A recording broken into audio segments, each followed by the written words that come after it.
The views and opinions expressed in this broadcast are those of the host/guest and do not necessarily reflect the views or positions of any of BXR entities and those they represent.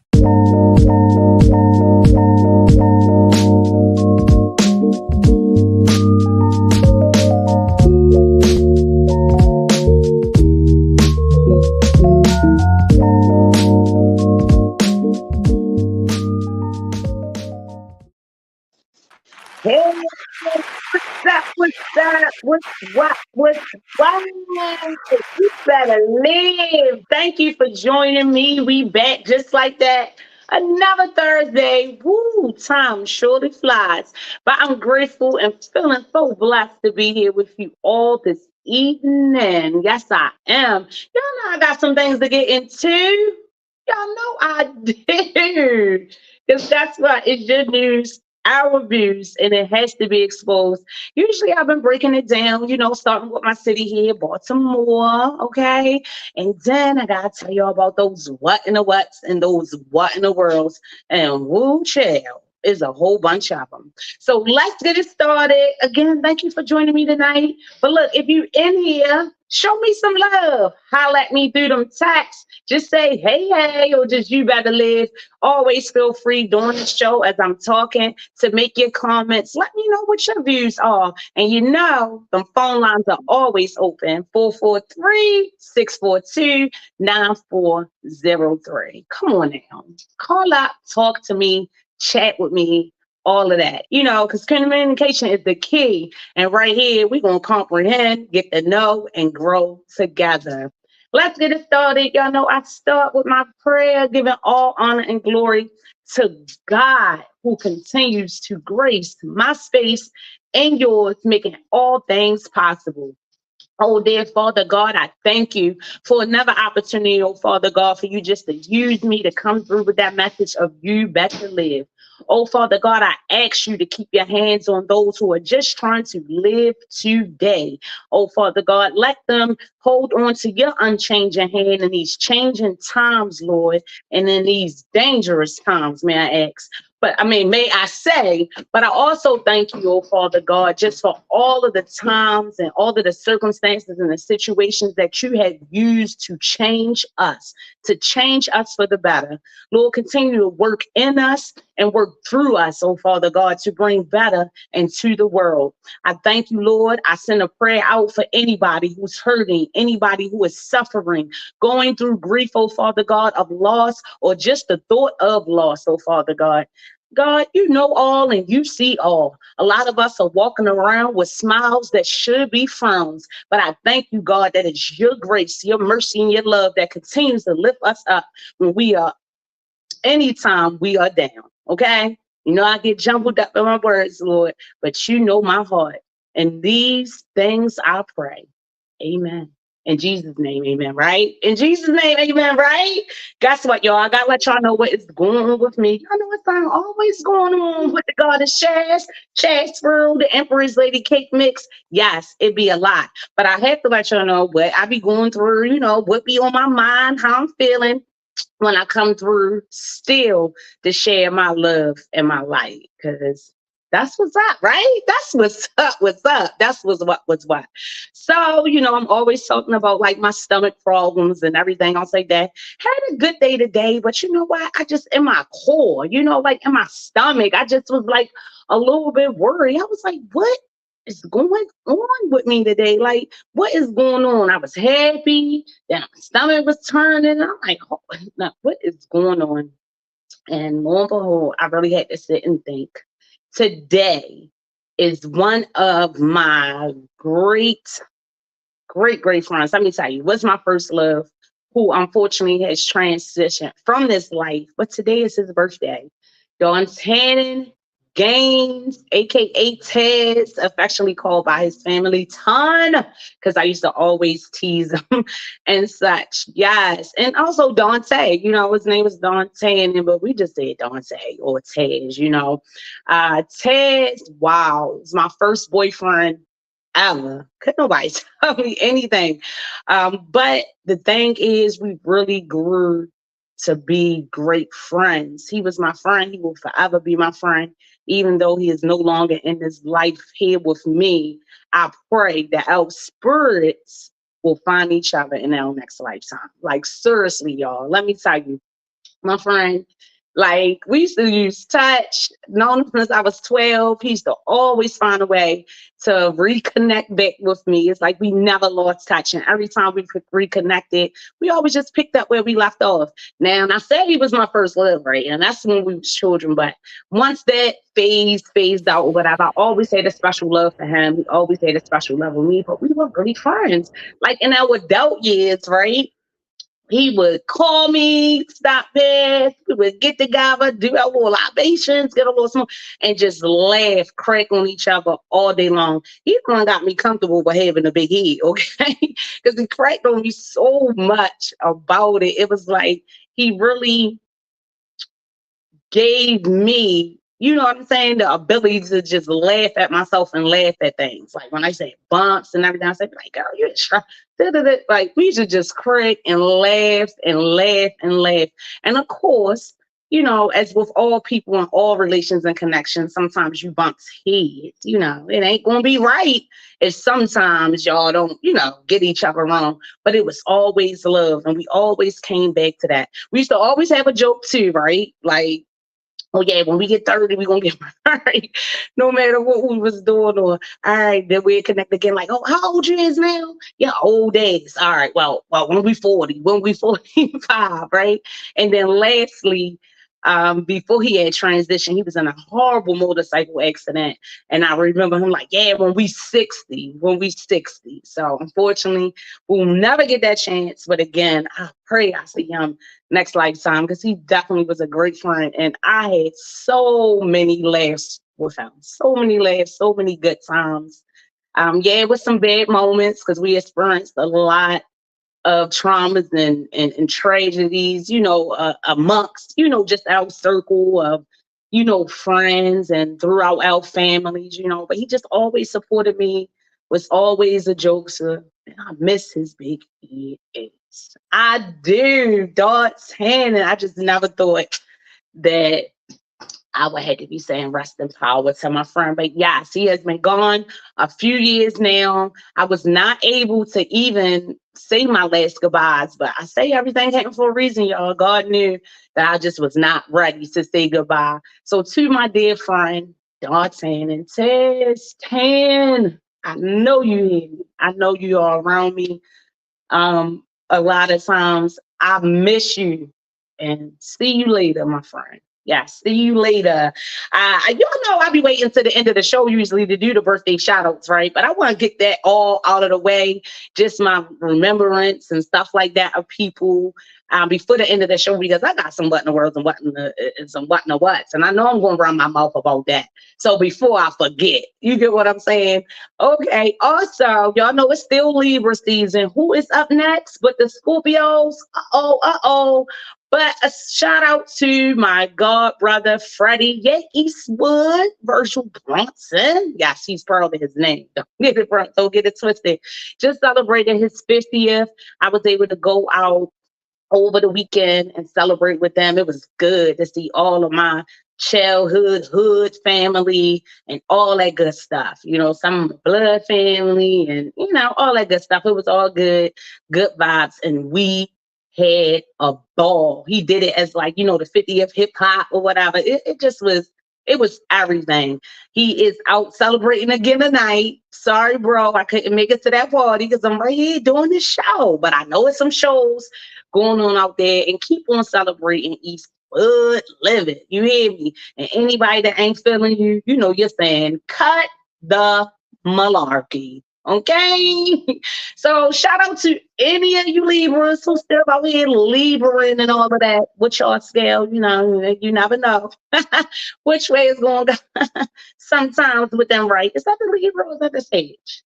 I think that's the Libra. That's the Libra sign, right? Because the Sage is that half man, half. That's the Libras. So, like I said, never know. But I love them and shout out to y'all for y'all birthday. Okay. Those are enough of the shout outs. And oh, my dear grandmother. I'm feeling a little some type of way because I cannot remember the exact day of her birthday, but my grandmother's birthday, I think the 23rd, October the 23rd. Also, my nephew, Booty, his birthday is on the 27th of this month. But I think by the time the 27th and the 23rd come, I think Scorpios. I think that's Scorpio season and kicked it now. But anyway, their birthdays are this month, October.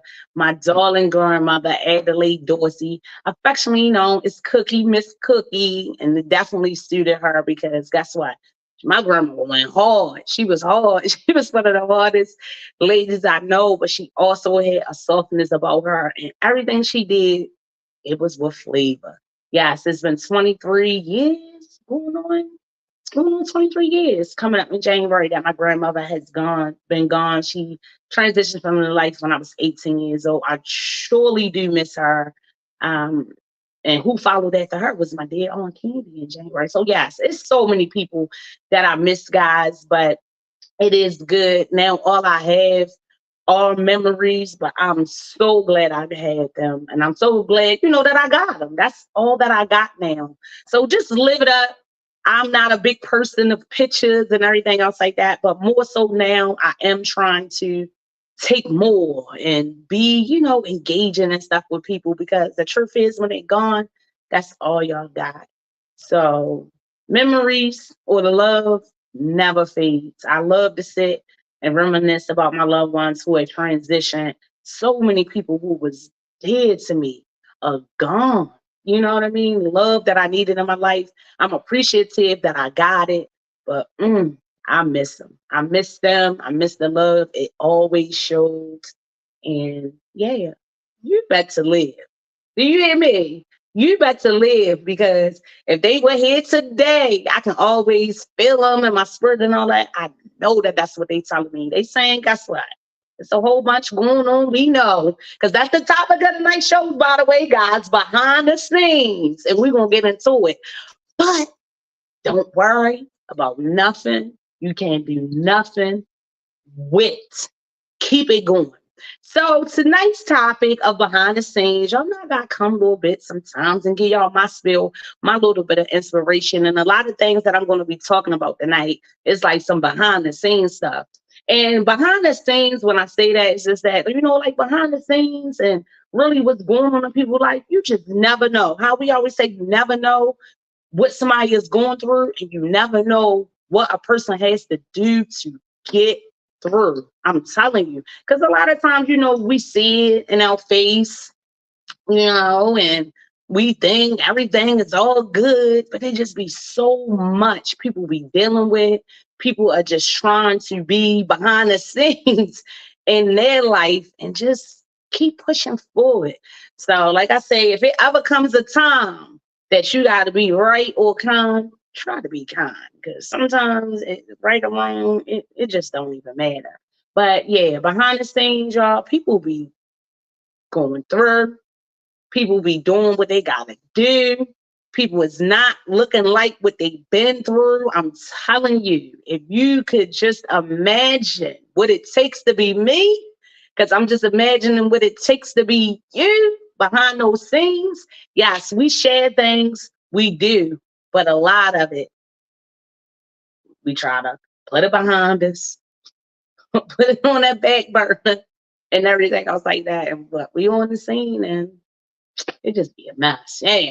I'm gonna get into more talking about that. If you had some thoughts on that, like I said at the start of the show, make sure you hit me up in these chats or on that phone line, 443-642-9403. Now let's get into it. First up, of course, I gotta start with my own city, Baltimore City. Now, as you know, Baltimore City has had some financial woes with a bunch of organizations that are meant to serve for different reasons. There things are just not being tracked. It be a lot of that in cities and in the government as well, because I'm gonna talk about that Trump stuff. He be lying. All of this white collar crime. But currently here in the city, just like I say, salute the Project Baltimore, because some people be thinking that it's messy, but I love how they get in it. Do you hear me? They get in it. They get behind the scenes. Do you know what I mean?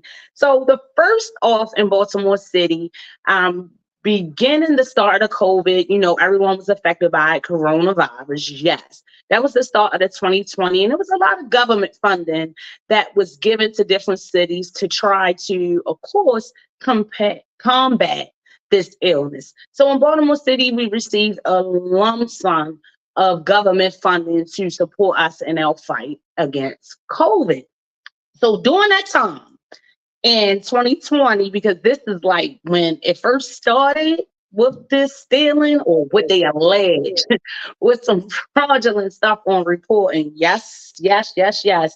It is a Baltimore City public school employee. Our school system cannot get a break. And this is another situation that just puts a strain on that trust, and it just puts a bad light on those BCPS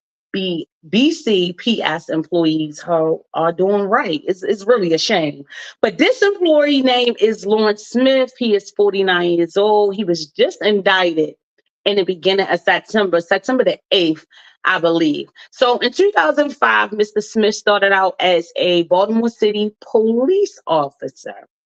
Approaching 2016, he was promoted to become like the detective of a unit that oversees the overtime. So now Mr. Smith has been indicted because what the feds are alleging is that he used his position to assign himself overtime. And mainly a lot of the stealing and fraud and this misreporting of overtime hours was done in the start of COVID-19. And let me tell you how they are alleging that he did it and what he was doing. First of all, they saying that this man received $215,000 in overtime. So if you break that down, what they were saying, it was like 4.5 hours daily for like a year, over a year. Yes, he was saying that he was working in the beginning of the COVID, the pandemic. He actually was authorized to receive overtime for working at like the COVID testing sites and different other locations that were, consistent with the screening, the testing, and also as the vaccination came about, that as well. So he was authorized to do this overtime, and baby, they saying he did it. $215,000 worth. But the issue is, now, I know it's some people that's working overtime, but the issue with Mr. Smith and what they're saying is that he was not working at all. No, they're saying Mr. Lawrence Smith was either at home, running errands, on vacations, out at wherever, socializing. He also was coaching, yes, because he was the football coach at Dunbar High School football team as well. So yeah, y'all, they saying that he lied. He ain't worked. He ain't worked at all. Like, he was billing for all this overtime. Of course, he was the head of it. So, like, he was using his position to assign himself overtime. And yeah, he did that. He did that. And now it has caught up to him, because also what they're alleging, in addition to him fraudulently billing for this overtime, they saying that he also tried to defraud the government. I mean, yeah, he got over on the state, he got over on the city, right, for this overtime. And then they said that he lied on his federal taxes in an effort to like not hate them. Yes. So currently, the Baltimore City public school system officials are speaking out against this. He has been put on suspension. I was trying to look. I don't think that he's on suspension with pay. Like, he already got paid, right? But they're saying that it was a statement that he came out as well, saying that the charges against Lawrence Smith, including attempts to defraud city schools through false reporting, are unacceptable. Such actions, if true, because we always got to be sure to say, if true and alleged, right? Erode the trust between the public and city schools employees who follow the rules and serve our community daily. Yeah, pretty much. But the sad thing about it is that the indictment is just coming in 2023. So 3 years later, like I understand somebody being in a position to kind of oversee the overtime and department and stuff like that, but then also knowing that you're over top of that, seeing that, like, who's over top of you? Like, nobody ever seen it. And that's why I say when I first started off and just talking about this in Project Baltimore, like, I'd be like, they be digging and stuff, and these people be acting like they ain't never seen nothing. And when I say these people, I'm talking about BC, the Baltimore public school system. Like, y'all know what's going on into Project Baltimore. Get on it. Yeah, they didn't even make the superintendent just now resign or whatever for some texts he was sending through an app that he wasn't even supposed to be sending, and some whole other stuff. But it just amazes me. That's why it doesn't make sense. What's that? That's it, that he did all this overtime without approval, because somebody had to approve it. Even that's why the vacation part of this doesn't even make sense, because if he went on vacation, he had to request a vacation. And I know that about Baltimore City, everybody has to request a vacation. Yes. So it doesn't make sense. And I'm kind of weary on this case, because it sounds like they're not going to win some of these charges. Some of these charges sound kind of inflated to make it a bigger story. Yes. And see, in 2016 is when he was promoted to the detective overseeing the agency's overtime unit. So that's what I'm saying. I don't know if it was, I'm thinking someone had to be over top of him to approve his overtime. He's a detective, so there is still a captain, and there still is a commanding officer over top of that. So that's why it seems trumped up. Yeah. I mean, to explain the $250,000, that's just, yeah, that's weird. Yeah, right? 215. But 215. But we were in crisis mode. It can be explained. Yeah, and I think really period was in crisis. Right, and the basis is because of that crisis. I believe that's why it got authorized. For them to receive overtime anyway, because it definitely was a need for them to be at these testing sites or whatever. It was a pandemic, but that's the issue. That's what they're alleging, that even though it was the problem with that, though, is that how can he even explain 3 years ago when they were in crisis? Right. Well, with the feds, what I always say, I'm saying 3 years and it took time, but I'm guessing they were doing, the investigation and making sure they were, obtaining that evidence that they need.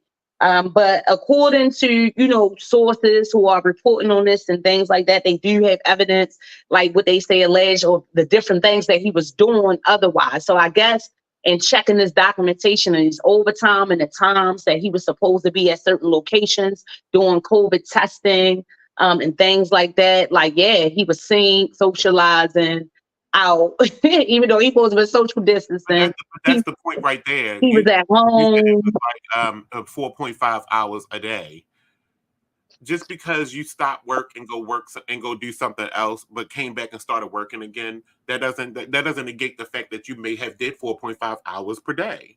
You can go socialize. Socialize ain't gonna be 24 hours. Right. When it's 24 hours, I think they were saying it's between the times, and they were averaging it out. So I don't know if he was actually reporting 4.5 hours a day. I think they were trying to just make like give a person a picture of it. Like all of the overtime that he was assigning to himself kind of averaged out to about that amount. So I don't know if it was actually him billing for 4.5 hours a day, but that's just it. That's what they're alleging, that several of his assignments when he was supposed to be in overtime, he just simply was not there. My problem is it can be explained. If he was over top of overtime and he had to approve other people's overtime, every time he answered his phone was work. And could be proven. Well, I don't know.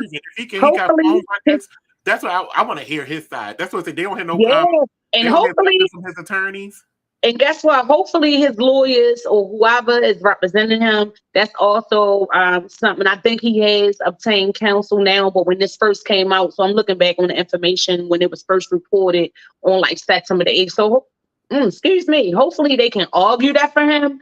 But that's exactly what they're saying. Now, at the beginning of COVID, they're saying that that's when he allegedly did the most of the fraud, but they're also saying that it continued. So as well as he was the school police and then promoted to the detective over this overtime unit and overseeing it, he also was a high school football coach. So they're saying like he would assign himself overtime to be somewhere, but he actually was on the field coaching football. Or so it all wasn't within that time frame, too, because it's just because he was coaching football doesn't mean that he could not pick up that cell phone in the midst of doing coaching to give approval for overtime.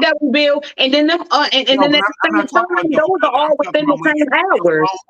And you might be coaching football, but you are the one that's in charge of overtime. So if somebody calls you and tells you I need to do overtime at this unit or at this location, you have to approve that.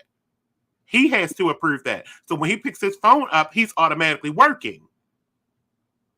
Right. And I get that, but it's still within the same time frame. No, not necessarily. If he's off and coaching football, he's off. But if somebody calls and says, I need approval for overtime, now you're working again. Right. And I don't know if it was within the school days. You're definitely making some good points. I'm just saying it just doesn't add up because you're trying to make the point that he did $215,000 in overtime. Is that in 1 year or is that in the course of the 3 years? And that's what I don't know. They did the information. I've seen officers of the Baltimore City Police Department do it. Right. Well, some working double shifts and doing stuff like that. Right. And something came out about this before in regards to him. So I don't know. I guess that's when they were first looking into it. And I think that was back in 2022. So again, the indictment has just come this year. That's why they didn't fire him. And that's what I'm seeing now. That's why they didn't fire him. They suspended him. They didn't fire him because he probably can prove all of this. Right. Well. I mean, I don't know why you would do something like that and risk your whole career without being able to prove that I was working. I don't know. Well, especially that part about that vacation thing, because he had the request to go on vacation. He can't just leave. He got a commanding officer. Somebody had to know something. That's what I'm saying. If it is that all true, you get what I'm saying? One, I just want to say it's a shame that he was able to do it. For whatever period of time and what they are alleging that he did. And then also, it's a shame that you will be that greedy. If it's overtime, there was timesheets. If there was timesheets, there's somebody to approve it. So that's why I'm calling foul. I'm calling bull. Well, not all of it, because there is time that you can steal.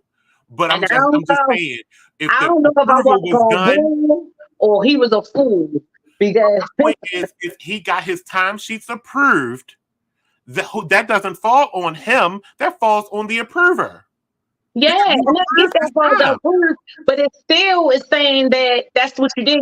When you sign a timesheet, you are saying that what you are reporting is true. So first, and I get that point. The officer is the one that's supposed to review it and say that this is not right. Can you explain why you had this much in overtime? I do it every day. I'm an accountant. This is what I do. If I see a timesheet that comes in for 50 hours in overtime, I'm like, how you do 50 hours in overtime? Right. Can you explain this? Can you tell me what you were working on so I can get this, make this legitimate? Right. And I get that. You know what I'm saying? And I get that all of that definitely should have been happening. So as you bring up those points, aside from him and in this indictment, if that's the case, like how you said, you know how the Mhm. process go, somebody else need to be asking some questions. Or Yeah, somebody because else it's not need to his. be It wouldn't be somebody his else need fault to if be he under got it review. approved. It Yeah. wouldn't be his fault if he got it approved. If he even sent one email that said, "Commanding officer, I am going to be working overtime for 30 hours this week. I'm going to have Hmm. overtime for 50 hours this week. I'm going to have overtime for 60 hours." Then it just shuts down that whole entire case because he got approval. Right. Regardless of what I Mhm. was doing in my personal life, if I got approval to do this much overtime, then that's blanket, period. Right. And like I said, I always be saying, I get that. But also, the truth of the matter is that if you know you wasn't working and you was reporting it, you're wrong. You wrong. You know what I'm saying? You was being greedy. That's what it was. It was some information coming out about him because and back in 22 when he was the football coach where people were saying like he was doing different deals in regards to like charging people fees or something like that for us to use or utilize Dunbar Field where they was like charging to come in the game and the school wasn't being put back. I mean, the that money wasn't being put back in the school. It was some stuff about this. So this isn't the first time that Mr. Lawrence Smith has been, his name has came up for like some fraudulent or some illegitimate stuff. So we'll just see. Like I said, I ain't saying he guilty. I ain't saying he not guilty. Right, but what Again, was the end I'm result of giving you that? our Yeah, news. that's what all that matters on that. I mean, it may have came up, but you can't choose. You can't if you can't prove it was done. Because what's the end result of that? Was he Yeah. fired? Is he still the coach? If he's still the coach and all that And stuff happened, I'm then it must thinking, not have anything to do with him. I think that they did. I think that they did wind up letting them go. I'm gonna look back into that because you said do the dad one do my little research. Sometimes too much, but I'm gonna look back into that because now that we're talking about this, that's what I recall his name from. But yeah, again, I guess it's gonna be when it all is said and done, it's either gonna be shame on Lord Smith for lying or shame on Baltimore City Public School System for not catching the sooner. Right? Or shame on them for accusing him of something he didn't do. That part too, right? That Because part too. what the end result is going to be, he's going to sue the hell out of Baltimore City, and then we're going to be where we're going to be then. I don't know. I seen a little footage of him walking out of like the out the courthouse and stuff like that back in September. He looked a little quiet. I don't know, maybe just a humble brother or whatever the case is or whatever. But I'm just assuming if he was in this position in 2016, he got it in 2016. Not saying people got time frame, whatever to steal, but the fact that they're alleging he would waited to 2020 to start something like he could have been, But again, I think there was some other That whole stuff about entire when he part was right there supposed. doesn't even make sense because even in 2020, somebody had to authorize the use of all this excessive, because it would be excessive, overtime.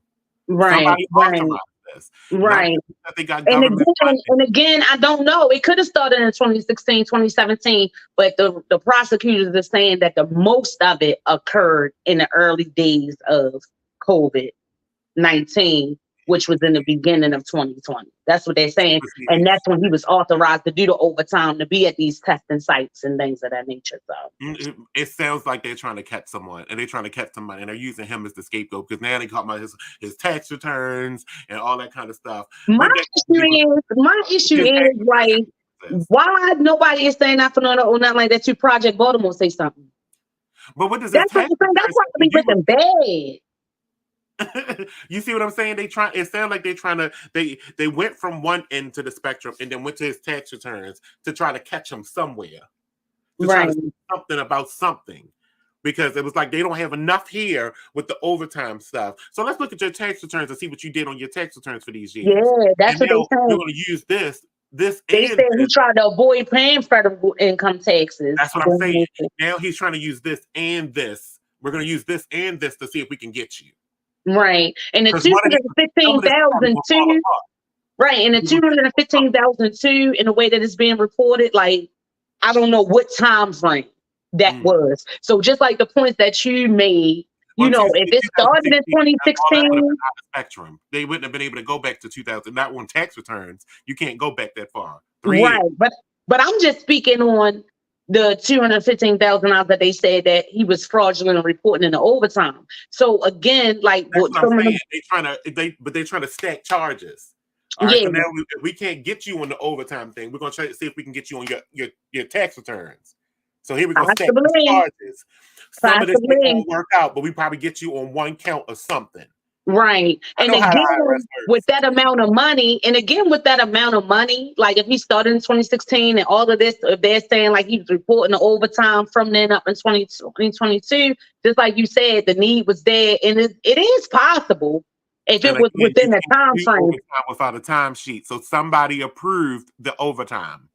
For years. Because I know they ain't saying that he just did it for 1 year. Every week, every 2 weeks, whenever they get paid, they got approval on that overtime. And if you wasn't questioning it, then that's on the approver. That's what they're saying. They saying he was just doing it a little bit before COVID, but when COVID hit, that's what I call bull crap. I call bull because if he was a detective, he's been doing overtime, regardless of the fact that he's hourly, apparently, and overseeing money. That's a problem right there in it of itself, because you shouldn't be overseeing money as an hourly employee. Period. That's a salary position. You've already made yourself exempt. So if that's happening, that's on you again. Which would make you not subject to receive overtime. That would exactly. So you made this problem your own when you approved him to be promoted and did not make him exempt while overseeing money. Say it. When hours turns into money, that's when you become exempt. Yes, they be playing a lot of games with these funds. You oversee other people's overtime, which makes you managerial, which also makes you exempt. Yes. So this is their problem. This is Baltimore City's problem. I see their failings here. I don't see this man's failings. I see the agency that he works for's failings. And unfortunately, we see it time and time again within this agency. This is their scapegoat. And these type of issues, and then it tends to be put on one person as if I'm not the employee and you are the employer. So just like I was making the point, if he did it and he's did what they alleged, shame on him. But if he was able to do this and it was fraudulent, whatever, then it's still shame on Baltimore City. It's still their problem. It's still the agency's issue. Not this man. He is being scapegoated into falling for this crime that they allowed to happen, even if he wasn't even trying to do a crime. Right. He's now being subject to being a criminal because they failed. Right. And might I add that this is not the first time something like this has happened. I'm thinking even back in 2016, that's why he was promoted to the position or whatever that it was anyway, to oversee overtime, because, to try to prevent such issues or such fraudulent reporting. So from that statement you just made right there, to oversee overtime makes him a manager. Yeah. To oversee overtime of other people makes him a manager. Yeah. And then the financial transaction should have made him exempt, because overtime is money. Now you're managing money and people, which makes you in a manager's position. You should have been exempt. Now that would have killed the overtime, but he would have probably had a lawsuit, because if he was actually working all these overtime hours, right, then they would owe him compensated for it in his salary. Then he would have been. This still would have been an end result. Probably Project Baltimore still would have covered it. All these people are making all this, are doing all this overtime, but not earning pay for it. Which way do you want to take this? Which way do they want to take this? Because he has all these scenarios, and hopefully his lawyers are thinking in the same way I'm thinking. Like, how dare you condemn him for what y'all allowed for years while spending government money that y'all got for a pandemic? That's not. This isn't a PPP loan where this was his money that he was spending that he got from the government. This is the government getting government money. The government getting government money and giving a non-managerial person oversight over it. Well, that's not the only instance. That's not the only instance that's being questioned here. BC, of course, the city period in regards to those COVID relief funds that were relinquished were given to Baltimore City. We also have more news coming up about the Safe Streets and them spending monies. They're not under any type of auditing process or anything else like that, which people are calling very questionable. They just took a trip to I call it Vegas. too, because how you can settle you were in crisis. Yeah, Mhm. you should have these things in place, but that would be on current programs that you already identified that were created in advance of a public crisis that would have had an audit function. But these are stuff. This is stuff that happened in the moment, and y'all gave funding in the moment.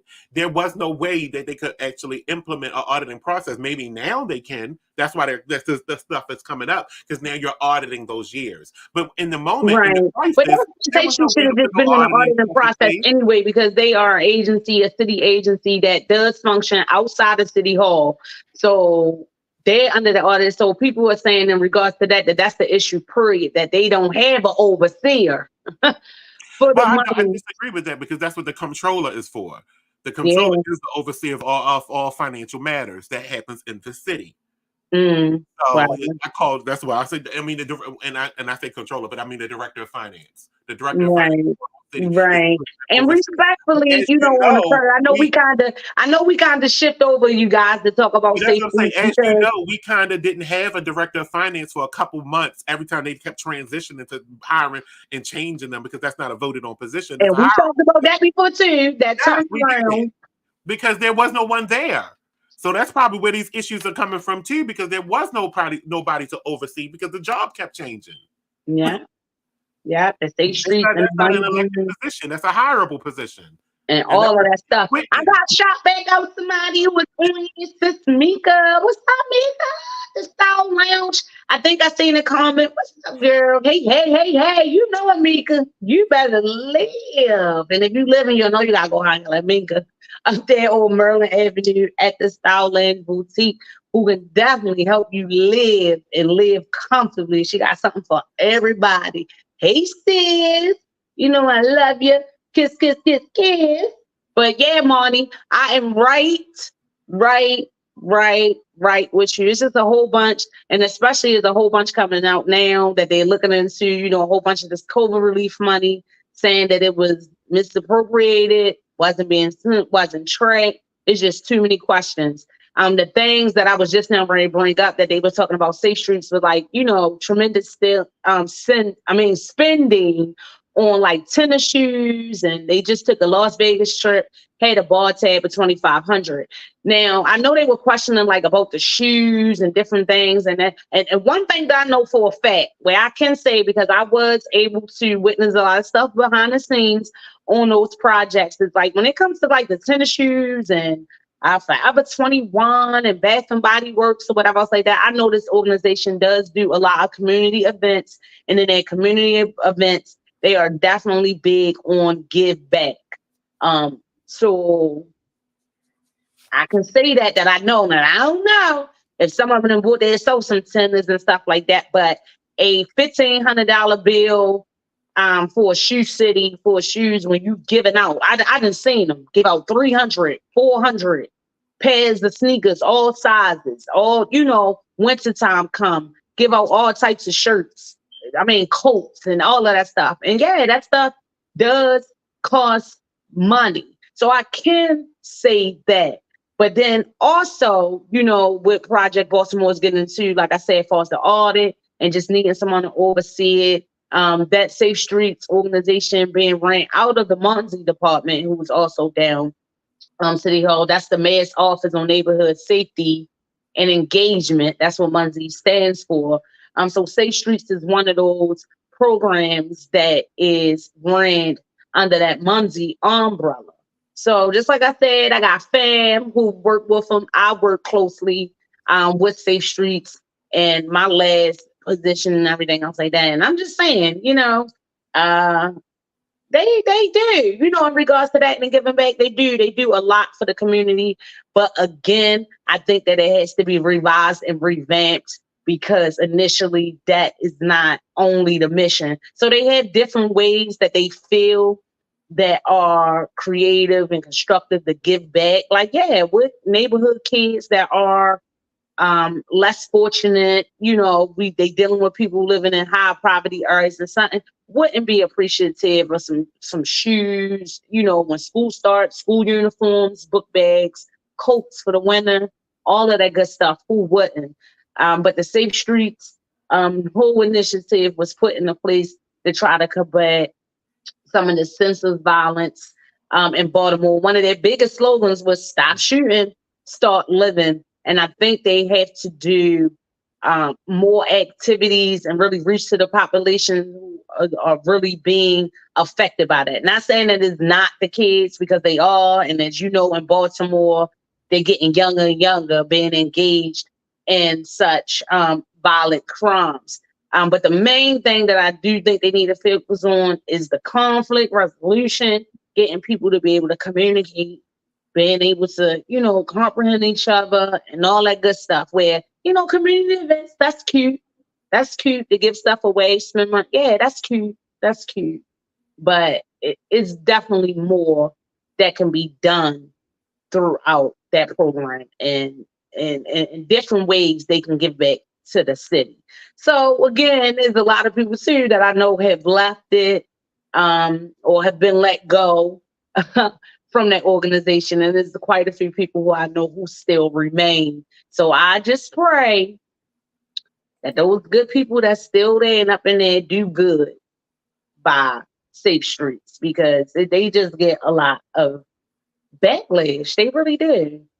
They really do. Just like everything, we talked about that before sometimes, when people are basically put in place to do certain things and things aren't going the way that people expect them to go, then they tend to get the blame. But the crime that we had here, definitely, it was here before State Streets came about, but that was one of the main reasons why we needed that. Even going back to the office of Lawrence Smith, how we was talking about, like, again, I don't know when this fraudulent reporting of his overtime posting took place, but then considering when they saying it started in the early of the COVID 2020, that's mainly when he did it.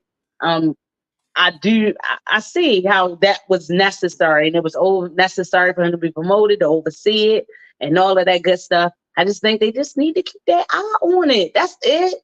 That's what I know from behind the scenes. A lot of time, the city, they'll put people in certain positions, and it's kind of like, bam, you there. And I get it. You there. That's your job. That's what you're hired to do. But it's kind of like, I'm telling you, I've been there. You there. This is what you do to do. And it's really nothing more aside from that. But, training, a lot of times they train and shit out of you. But a lot of this stuff that they keep on bringing up, and they alleging for the fraudulent and stuff like that, you can't train people not to do those things. That has to do a lot with ethnics. Y'all know what that is, doing the right thing when nobody is watching and everything else like that. So unfortunately, in jobs and stuff like that, yeah, people get hired for good jobs, but they not there to do good at all. They there to do what they can do. Get that dollar, you will be saved, the root of all evil, and carry on. So my prayer is just that we get more of good spirits getting into these positions or whatever. And that's no slight on these people that are already in these positions. Even Mr. Smith, because I mentioned he was the football coach. So if you talk to the students of Dunbar High School and a lot of people that he said the opportunity to coach, yeah, they love him. They love him. So it's just same thing with Safe Streets. It's a lot of people in the neighborhood, even with the employees, because again, they pull people from the community to work with their community. People love them. So it's just always sad when you look on the news. And I remember being there, right? And they would let you know. They would let you know that they gonna report on y'all, they gonna do things, and of course never talk to them. So you see a lot of that. They running down on people, nobody got nothing to say, nobody want to talk or anything else like that. So I don't know. That's what's going on in Baltimore. Keep your eyes open, because it is our news and things like that definitely beneath your views. But keep your mind open, because one thing that we know, keep your mind and your heart open, because one thing that we know is that everything seems possible, that everything ain't what it seems. And a lot of stuff being alleged, people can say anything, did anything, whatever else like that. But sometimes that's not the case. There's two sides of the story. Then it's always the truth. But God knows. God knows. That's what I'm saying. Just because it came out and these things are alleged or whatever, don't always take it as that's what it is. Because just like how Moni said, it could be some scapegoat, some of that type of stuff going on. Whole bunch of questioning about that COVID money. The city looking bad, and they gotta say, "Oh, it was them." But again, y'all supposed to be the overseers of all of this. They employees, you are the employer. So do better. So these people, if that's the case, they should have been out of there. It should have been some type of revamp or revise of what everybody is doing. Because, like, what are we doing? What are we doing? What are we doing? And I laugh too, and I just want to say that a lot of times when it's in areas who are low income or who serve that population or whatever else like that, when things like that happen or come to money or something like that, they always think somebody's stealing. They always think somebody's stealing, and it's not necessarily a black or white thing, but it does seem like when it's supposed to be somebody black, they make it, oh my gosh, to be the worst. That's what I was saying too, because it was that daggone man. Who was that? Was it Brett? One of them. I don't want to quote no names, but yeah, it was stealing the food stamps. That had came out. You didn't hear about that. They stealing food stamps now off of people. There ain't nobody going to tell me that ain't no inside job. But high is up. But I don't know. Just keep your eyes open and your heart opens too, and just pray for better. Something gotta be, something gonna come out, and the truth is gonna come to light. So we will see. We will see. Also, some what in the whats that everybody is talking about all over the world, just to make some mentions. Yes, the Israeli war. Yes. That Palestine, the money, y'all to hear all of that. I ain't even want to stay on it. Okay. I just wanted to make a mention of it. Prayers to everybody being affected for that. And in that situation again, I ain't even looking at the right or wrong. I'm just really praying for peace. So peace and God continue to have mercy. What is another thing that I wanted to talk about? Oh, yes, like a what and a what. Me and Monty was talking about this yesterday. Jada Pickett. It's supposed to be an interview that is coming on. I think that it's airing tomorrow, guys. This is definitely a what and a what, because that's how I was at first. I ain't gonna lie. So you know what? We don't need to just go on and get a divorce, because I'm tired of Jada Pickett. Embarrassed him. But then when I sit and thought about it, and then of course, from having a good discussion with Monty, I'm like, wait, this there behind the scenes that they coming out, and guess what? Will was aware. When she go on this interview, a lot of times before interviews like that, they are aware of what questions are going to be asked. So she was well prepared to report on this. So what Jada Pickett has told, what's the lady name? I forgot, but I know it's supposed to air on and NBC. I think it's Com or something. I don't know. Huh? Hold a copy. Hold up, copy. Yeah. So she sat down with her in an exclusive interview. Right here, she was in Baltimore, visiting her hometown. That's why I say salute to her too, because I have nothing but love for real for Jada Pinkett, because she definitely reps the hometown. And yeah, she loved my favorite rapper, Tupac, whose murderer or alleged killer has just been detained and is ready to stand trial too for the murder of him.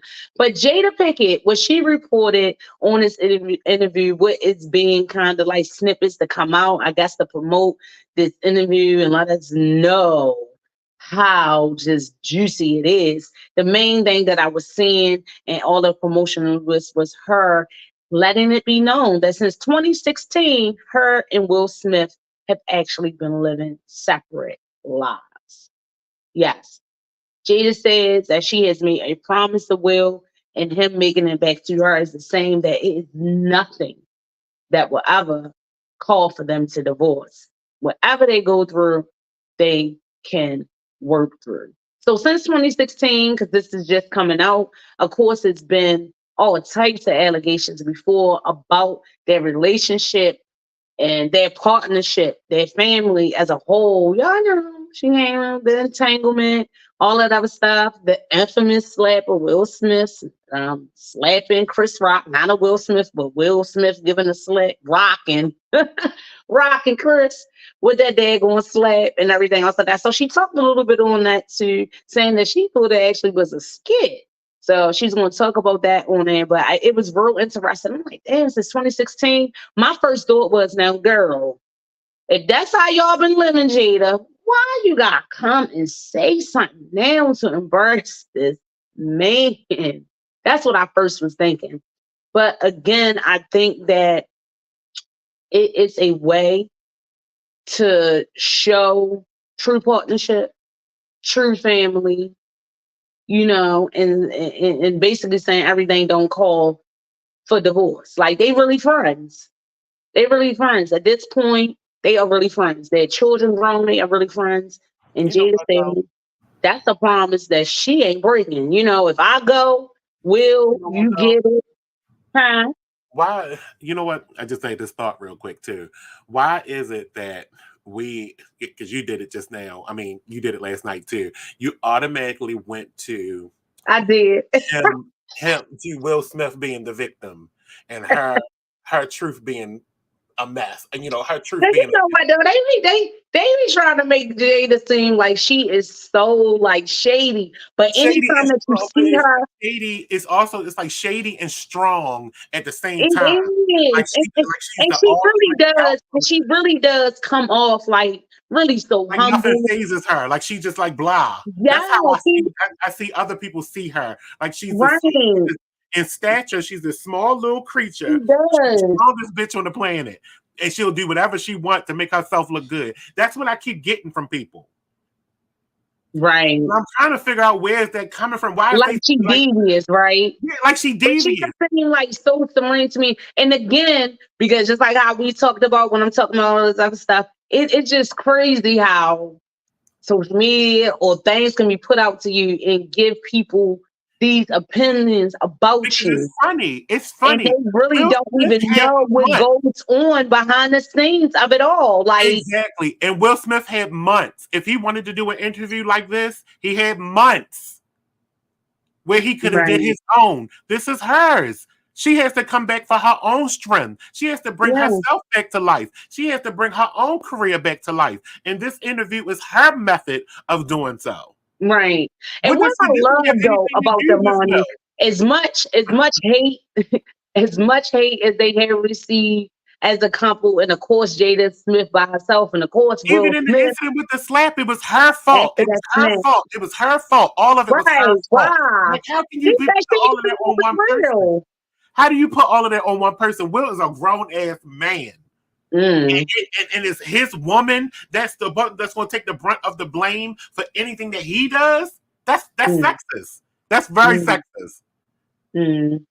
because you Well, believe that's that the she's same way manipulating with him. her How is it entanglement. The same way with her entanglement. Like people were saying, if it was on the other hand and it was Will right? messing with or whatever, it would have But been a how else whole in this agreement between them to burst all of our bubbles on how this is not actually her fault? We are not together. We are separate. We are living in a partnership, and that blows everybody's idea of her being the one that's in control apart. She's in control of herself, and he's in control of himself. Is what she's basically saying.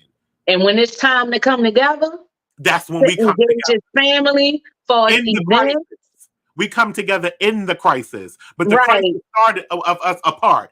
But we came right. together And in the in the midst of events, anything that they're doing, they support one another.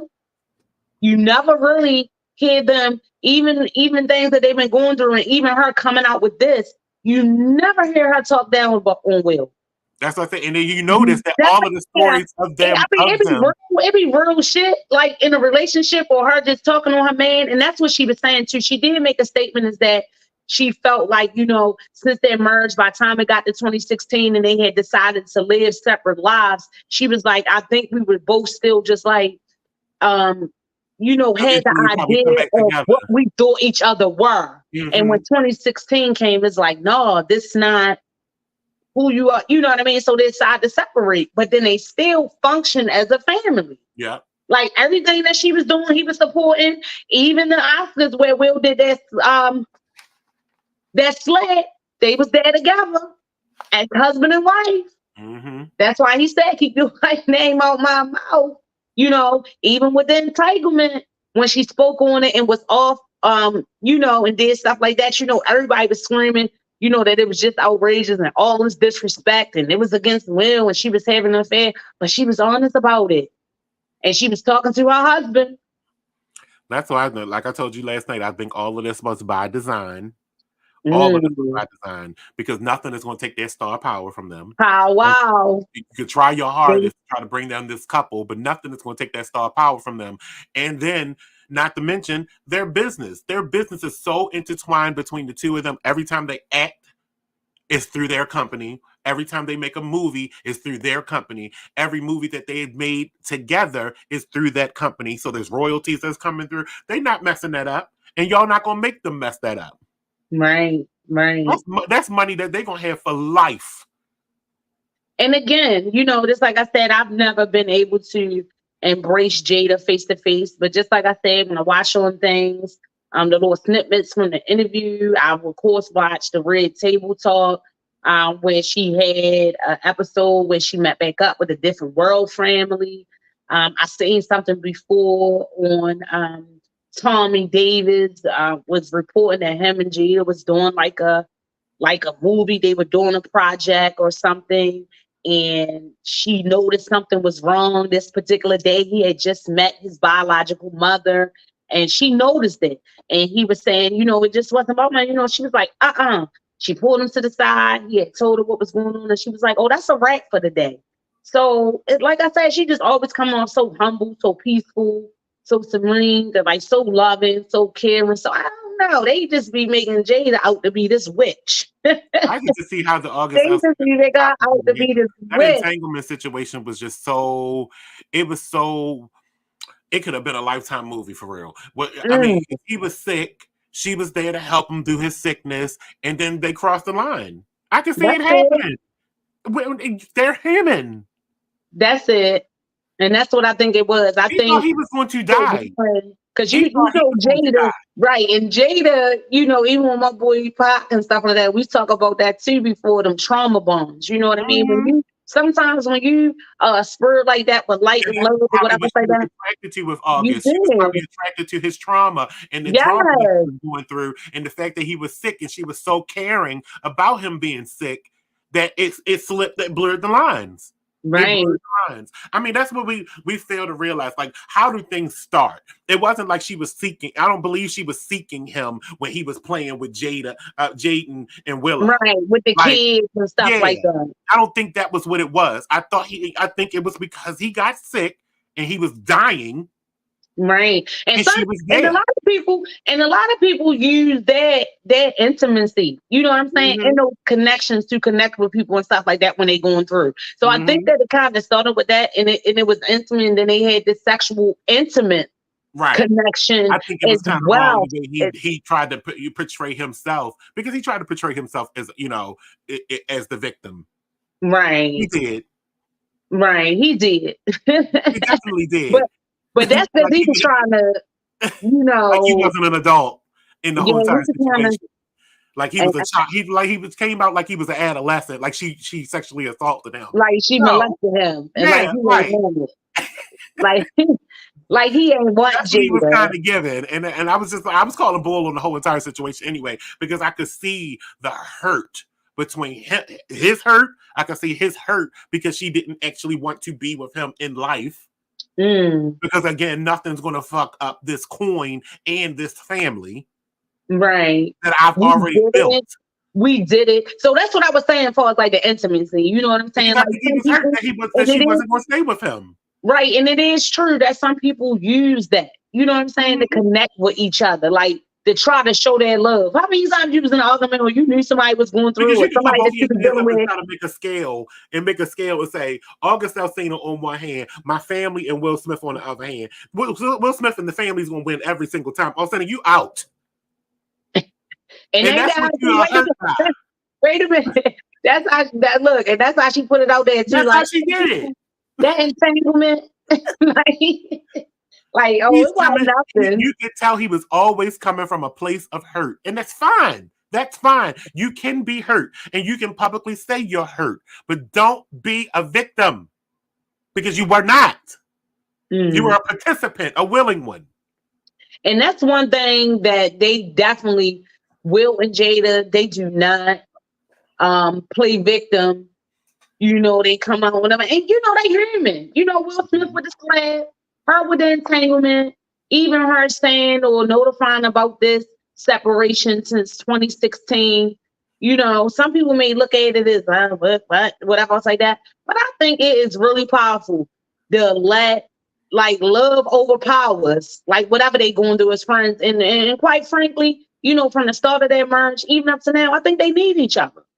And that's why, you know, they understand each other. It's very rare, Monty, we make connections with people all day, but you know, it's a great thing. You know, they say when a man finds a wife and vice versa, a wife finds her husband, her mate, just to even have that person that can connect to you and understand you in that way. Why would I ever let that go? And I think that's, you know, that's what she said. She made that promise. It's nothing. Like they know they friends, they family, and they gonna always be family. So they separated, but they not talking about no divorce. And just like I started off first saying it at the beginning and preparing for this interview, we knew she was coming to share this information. I'm sure she shared that with him because, like I said, she definitely shows the utmost respect for him, regardless of what the situations or the issues that they had. It's just that, you know, when stuff happens, people just automatically, like I said, they don't know all behind the scenes. So like they just give them. Last night, I wish they just would, because what could have solved all of this for them, all of their issues, if they just would have said in 2016, we're going to live in an open relationship. That would have solved a whole bunch of this confusion, and then the that would have did the issue with the entanglement. That would have did that issue because you can't now claim that I'm with Will all the time because we're. And that's basically what it is. Yes, that's basically what it is. Because that's what this interview is confirming, and they're just not saying it. That we've been separated since 2016. So we're in open basically what it is, and they know what it is. So y'all need to stop being so daggone judgmental. Because how many of y'all wish y'all could be in this situation? Right. Because it's so many people that are in this situation, but they are miserable. Because one, is a husband and have a wife that doesn't want to divorce you. You know, have a husband and have a wife that doesn't want to divorce you and still wants to be with you in partnership and make this money and still build your family up to be the first family of the Black culture. Yes. And don't want to be a part of you. People talk about Jay-Z. People talk about Jay-Z and Beyonce, but man, Jada Pinkett and Will Smith, power. And I say that for the I say that for the movie industry. They're the first Black family of the movie industry. Yes. Not just called Black culture, but the movie industry. Yeah, because I give Jay-Z and Beyonce of music. Right. But I'm just saying, for as like powerful couples. In the Black culture, you know what I'm saying? They don't really get that credit. They don't really get that credit though. They don't really even get that credit. Even her love for Tupac. You know what I mean? When she was able to be honest about that and you know, and her feelings with her children, and Will was aware of it and stuff like that. You know what I mean? And the way, you know, it was put out about that, and everybody like, oh, that's disrespectful or whatever. But like, to me, that's powerful. When you can be your transparent stuff, that's what the issue is. Too many of us, you know what I mean? We get together, you know, we wearing this mask. People don't know who is who. But like I'm saying, that's their business, and they still running the business and they maintaining it. And you know, kudos to them. But like I came on, I said I was being honest because when I first seen it, I was so now, wow, but you know what, Jada? I'm hard of here. But I think this was a very, I but was see, talking about it's Jada Pinkett, all in the scheme. Y'all stop talking about her. But that's how you do it. You got to keep yourself out there in the media, yeah. in the public eye. She And felt Will off. Smith got some And movies again, coming because what out. this is leading back up to, like I said about the Red Table Talk, the Facebook Watch has now been disbanded. They're not doing that no more. So Right. that's where their show was primarily at. They've been shopping that show all around every network, and I do believe it got picked up by another online platform. So it's coming back. So this is the preamble. This right here, this interview behind a copy is the preamble to Red Table Talk coming back. Basically, and Jada Pinkett, get that coin. Exactly, because that show was very successful. It was the one thing that was leading Facebook Watch, but it couldn't hold Facebook Watch together because of the expense of it. But it was the one thing leading Facebook Watch. So it's a successful show that's going to be picked up by somebody. Yes. Because I don't think anybody in the current history, I don't think anybody has been able to get the guest that they've had on that show. Right, to bring people together like that. And then not only, the guests, like I'm saying, like even the guests that they used to bring on, like I said, I got the opportunity to look at the one when she brought on a whole different world, cast and stuff like that. And they did that. That was an awesome show. Several shows when she just basically brought her family to the table. And they talked about stuff with Will, with her daughter, you know what I'm saying, with her mom. This different stuff, and just that transparency. Her talking about her life in Baltimore. Well, they weren't being transparent because now she's telling the truth. So it wasn't really, but it was something.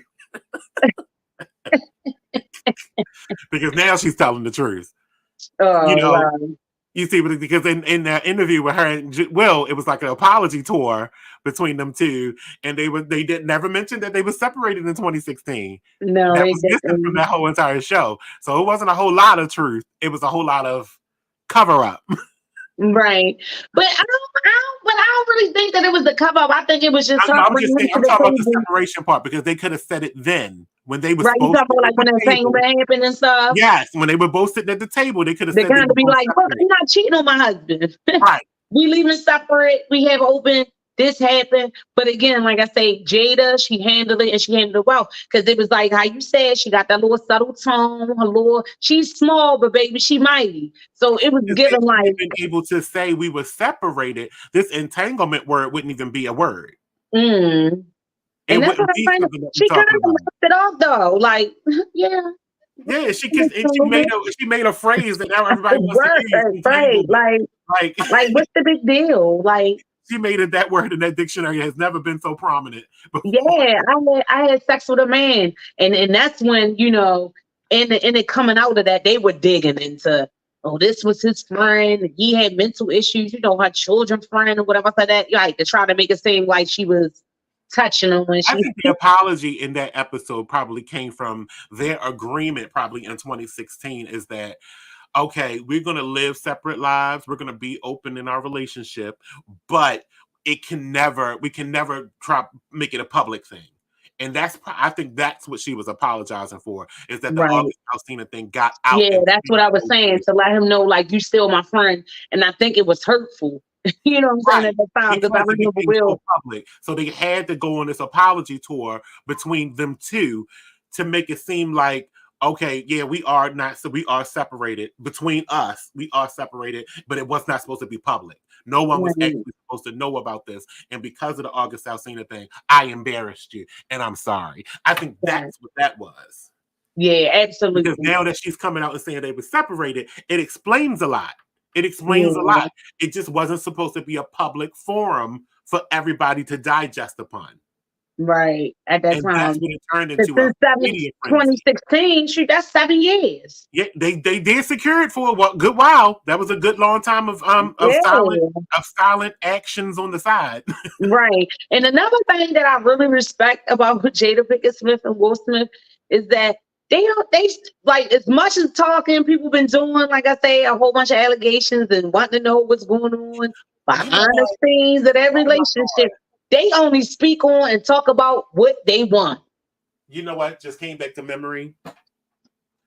You know what just came back to memory? What's When that? I was doing my show and we were talking about this, I actually said that I believe that August Alsina did this on purpose because he knew about the agreement between them two. Right. I don't believe he did not know about this agreement. Trying to make them go, right. Trying to make them go about it in the for midst more of divorce. Because that's what he wanted, embarrassing. Jada. He wanted her. Yeah, I think he said something about, because he was like, I want to be with her. I want to be with her. And I think the thing is that she told him, I can't be with you like that. We cannot be a public relationship like that. Because And he was like, I'm coming out with it. I'm staying with my husband, and you cannot be that known. And I think that's why he did that. That's why he was like, well, me and her were in a relationship, and that she had no choice but to come out and say we were, because there was all these pictures floating around of them. Right. But that probably wasn't what he was supposed to do, which I think that's what all of that animosity and his ritual and what he was saying about her came from, because she was not going to leave her husband for him. Why would you? What do you have to offer me, little boy? Go on somewhere. Go in. I want you. I was the therapist in your PT. I'm leaving this house on this mountain, bitch. You out of your mind. Look, I was your therapist, your mental, and your physical therapist. Like, I live on a mountain. You see how big this house is on this mountain? I got my own private lake right here. I'm not leaving. Are you stupid? Right. Are you stop? We helped you. Go ahead. You trying to put me in a condo downtown to LA. I don't want to live in LA downtown. I'm living on this mountain. I don't need you singing to me. I had Pop. I don't need you singing to me. I got Will. Will had this little music too. But that was his heart. Oh, bless his little heart. That's what's his heart. He was trying to put his heart on his sleeve and try. He probably thought, if I do this would make our relationship open and she'll come back. No, sorry, you ruined that. You ruined every chance. You really ain't gonna get none now. Right, and you ruined your friendship with Jaden and Willow. Yes, you did. Now you embarrassed my mother. This is over. Dang, we had your back when you were sick. Yeah. We gave you a place to sit. He lived with them, right? He lived with them. They gave him a place to recuperate while he was sick. And even the start of that, like, that's what I'm saying, right? Because again, we ain't know all that. So even back when all of that was happening, Will wasn't even living there. Right. Exactly. He was aware that he was living there, but of course he thought it was in regard to that. Taking care of him. And then you do this, and I just don't know if I believe that they didn't know they was in a relationship, that they was having the children. I don't know if I believe that they didn't know, right? So because that's what I was already saying. I think the betrayal is of the family, and that's probably what they're feeling. The betrayal is of the family. Our stuff that we deal with, what stays in the Smith household, what happens in the Smith household stays in the Smith household, and he fucked that up by going outside. And now you got to go. Yeah, you got to go. Don't come around us, because that's what I said. As much as people do talking, they talk about stuff when they are ready and what they want to talk about. That's one thing I can say about them. So I don't know, but the interview is coming on tomorrow with NBC. ABC. Yeah, ABC. I think it's supposed to air tomorrow. So I'm going to be looking forward, because definitely I want to see it. I don't have that. What channel was that? I got to see, because Channel 2. Channel 2. Oh, wow. Yeah, I think my boy and Hannah, whatever, picked it up. Or is it coming on MSNBC? I think. Oh, so it is NBC, because I think I heard them say MSNBC or something like that. Okay, I know I had seen NBC, because the lady who did the interview, that's the network or whatever that she. I thought that was Good Morning America, but yeah, I'll check real quick. I don't know. Yeah, I think she is on Good Morning America, but don't that come on NBC? That's ABC. Oh, ABC. Well, I don't know. It's gonna come on tomorrow. Like I said, I put it out there.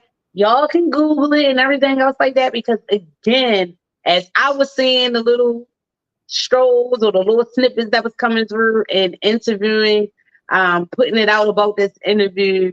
Yes, it's definitely out there. Oh, And we're Jada both is on. right. It's a Today Show. So Okay. Today's Show. I'm trying to figure out when it comes on. So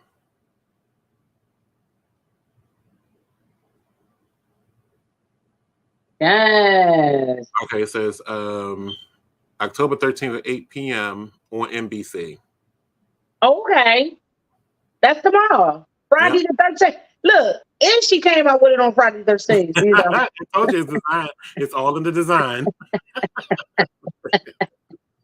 They call her a witch. She like, they are not a stupid family, is what I'm getting at well, here. This is not a stupid family. This is not something that they are not in control of. They're in control of this whole entire thing. That is a media powerhouse right there. The Pinkett Smith, the Smiths, they're all a media powerhouse. They know how to work the system. They didn't get where they are without knowing how to be in control of this system. Okay. You see, so she said, "Okay, y'all want to call me a witch? Only suspended from the Oscars. Will Smith was only suspended from the Oscars. You can't tell me that's not power."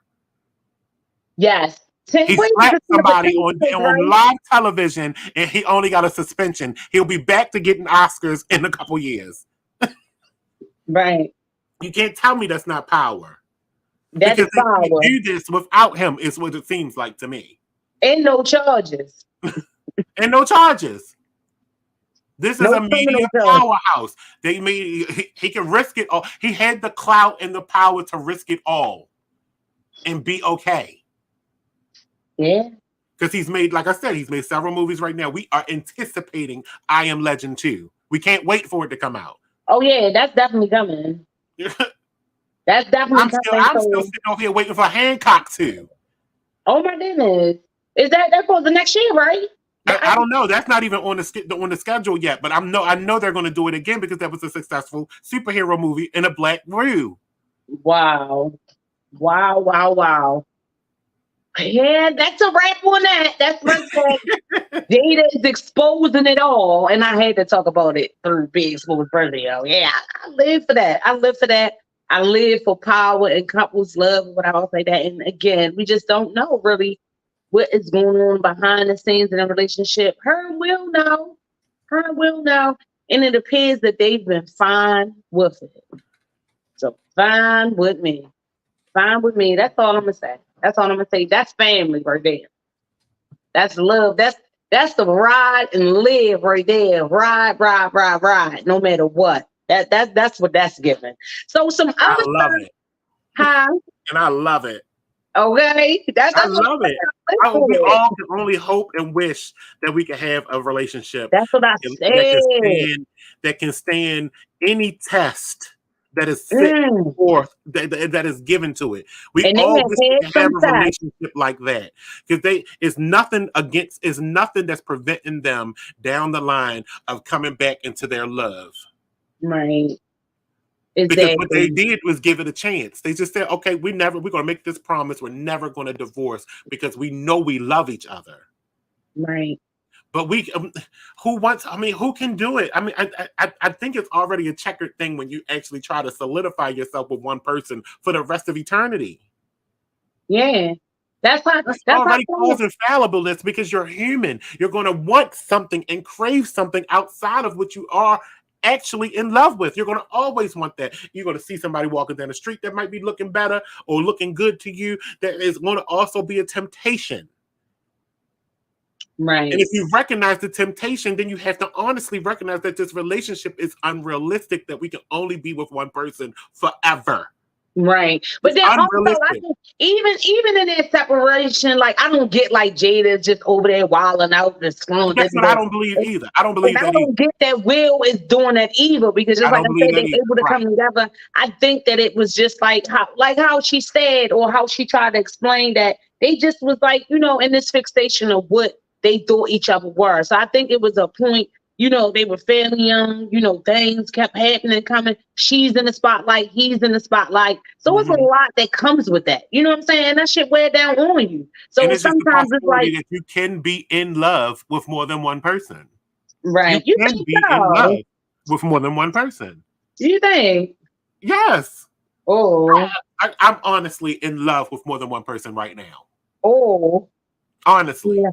if you be honest with yourself, you can say that I have. You know that you can recognize somebody that could possibly be the love of your life. Well, You guess what? also can I have a ain't in love. relationship with I ain't in someone love else. with nobody, but I want to be. But I want to be like, right? Who Now, I'm don't not. want I didn't say I that? was with these people, but I can be in love from a distance. Right? Right? Who don't want that? Who don't want that? And that's exactly what I'm saying. Like, how can you hate on that? If it's working for them, you know what I'm saying? Because it doesn't really look like it's any pain. You know what I'm saying? Being caused from or whatever. Like, yeah. And that's what I hear from her all the time. I hear that from her, and especially in her Red Table Talks, watching that show, I can hear from her. She's always trying to fight against Yes. hurting herself and others. Right. So this is their method. This is their method of not hurting each other. Because what it was is when they were together, it was tumultuous. Right. Who wants to live And the rest even of their eternity ability, like knowing how that we you talking made about this this promise? this red table talk, even their ability to come together around this and televise them talking about her in this entanglement. Right. And seeing tears welled up in Will Smith's eyes and seeing her, you know what I'm saying? Seeing that and embracing his hurt and trying to help him process it because, just understanding that. So, yes, it's a powerful thing when you not only can understand someone's love, but somebody's pain and still be there and acknowledge. Yeah. You know what I'm saying? That's Even what I was saying. because That's what they I was were missing from her. separated, she didn't think that now that it's out there, she didn't think that it was wrong because, right, they had this understanding. They were already aside from each other. But even in that moment, and a lot of people can't do that. So even if she knowing what was going on, like you said, knowing whatever, she's like, no, I embarrassed him and he's hurting and I love him and I can come, you know what I'm saying, and acknowledge how it, all of that. Like that, even that says a lot, Yeah. man. But I got the sense at the beginning of it, that's why she wasn't taking it too serious, too. Like, this is not that serious to me. Like, Right. She was I think it really got serious when Will started expressing his hurt. Right. He can't. But I Right. think I think it was still like kind of an act. He was hurt, but not that hurt because he knew. He knew. He was like, right. Will was like, let's be real. He knew that they was cool. together. He knew what was happening over there. I'm just saying that he was doing stuff too, and his probably wasn't outed. Right. It wasn't. Remember, they was always talking about him and Margot Robbie. Right. With the flirty eyes. And I don't think that it also was like included and Will was like hurt because it happened. I think it had a lot to do with how it came out too. That's what I'm saying. Like, it was all about that hers got publicly outed and his didn't. But his is almost publicly outed because they kept talking about it on the set of Suicide Squad of him and Margot Robbie being very flirty, extra flirty with each other. It's just that theirs never went anywhere to become something, and August Alsina and Jada's did. And some allegations too about him and the men too. So I remember he didn't even we'll let Tisha Campbell tell that story. Oh, and I was saying I ain't telling because really they was trying to say heathen. But Tisha Campbell, I need you to tell that story about your husband too, Dwayne. Hello? Oh. We got to talk about that on another show. But guys, and then another thing that I wanted to talk about that was a what in the world. Yes. A few months back, not very long ago, everybody was talking about the infamous. I don't want to say infamous, but yes, Miss Carly Russell, the 26-year-old lady, down in Alabama, the nursing student who had alleged she seen a toddler on that highway and was abducted. Some time later, she returned home 2 days later, and then later came out and she admitted that it was all a hoax. Now, information is still not being provided on not how, but why exactly she did it or where she was at for these 2 days. But she has had her day in court. She just had a day in court on Tuesday. I keep on glancing over y'all because what I do now, because I've realized y'all done seen me before and trying to report stuff. I'll be writing it down, then it be all over the place and everything. So I still write down my notes. See, here go my notebook. Y'all can see it in the thing. But I'm like, no, I'm gonna pull up this laptop sometimes too, so it can be clear and read it straight from the day on source. But Miss Carly Russell had her day in court, you guys, on Tuesday. Was it Tuesday? Yes, Tuesday of this week. And she was found guilty. Yes, Miss Russell has been charged with 1 count of false reporting to law enforcement authorities, 1 count of falsely reporting an incident. Both charges are Class A misdemeanors. She has been ordered to pay $831 for each misdemeanor, and as well as almost $18,000 in restitution, $17,894 to be exact. And I think that is a response to all the city services and all of the agencies that came out in the effort to look for her in this alleged abduction. Now, this happened back on July the 13th. I told y'all not this long ago. It is October. So even within that time, now she has already had a day in court. Even in being found guilty, okay, what was another part of it is that they're trying to get her with these Class A misdemeanors, trying to get her to pay these fines for each misdemeanor, the restitution, but then they also want to give her up to a year in jail. And that is the basis as to why her lawyer came out and said that they are appealing it. She Funny said how we were able to convict her so fast, and we still got to wait to 2024 for Donald Trump. Interesting. I'm just saying. Say it again. It's funny how they convicted her so fast in a couple of months, and we still got to wait to 2024 for Donald Trump. I heard you. I just wanted you to say it again for the people in the back. All right. That's behind the scenes for the man that been lying. Now I'm making no excuse. We had talked about it before from what Carly Russell did, but again, when I talked to him, I say it's not the worst. And the basis into which her lawyer is now calling for this appeal is solely not for the restitution. What I was thinking, like, okay, well, the city services came out. She didn't say that she was abducted, but I guess in a whole host of reporting that she's seen and how she set it up, that's what it was assumed. So city services, all type of agencies, were brought in to try to locate her. So I'm thinking that's what the restitution is regard to. But her lawyer is saying that these charges are Class A misdemeanors. Where has anyone received jail time for a Class A misdemeanor? Mm-hmm. Yes, they're trying to give Miss Carly Russell up to 1 year, and her lawyer says that it is just not right. Now, initially, y'all know Russell, she pleaded not guilty. Initially, when the charges came about and stuff like that, and her attorney is Emery Anthony. And when I say what they are appealing about, she is the one who came up with a statement and was explaining why they are appealing, because they disagree with any jail time. So I think at this point, Ms. Russell and getting all the information and getting supported by her counsel was like, look, girl, pay that money, that restitution and everything else like that. Because again, what is the jail time going to solve? What is the jail time? Because what is the jail time going to solve? What is it? What is it going to solve? It's not going to solve anything. She's not a hardened criminal. Whatever she was doing, she did it to herself. Right, because she still had to make her pay for it. Don't put her in jail wasting. That's more taxpayer dollars going to foot the bill for her living somewhere. Why would you do that? That's kind of stupid. If you want her to pay you $17,000 in restitution, she can't do that from prison. She make pennies on a dollar if you put her in prison, where she can make a full-time job and give you 25% of her pay. How dumb is that to put her in jail? It's dumb. It's dumb. You're gonna make us pay for her to go to jail, to go sit up and watch TV all day. Sit up and watch TV all day. What does that make sense doing? Like, how does that make sense? What? Because I know a lot of people that would want to go sit up and watch TV all day. Right. And even in the instances, you know what I'm saying? Like when it's all occurred, you know, we was talking about it. I was like, it's definitely was something going on with her. Isn't that a real abduction?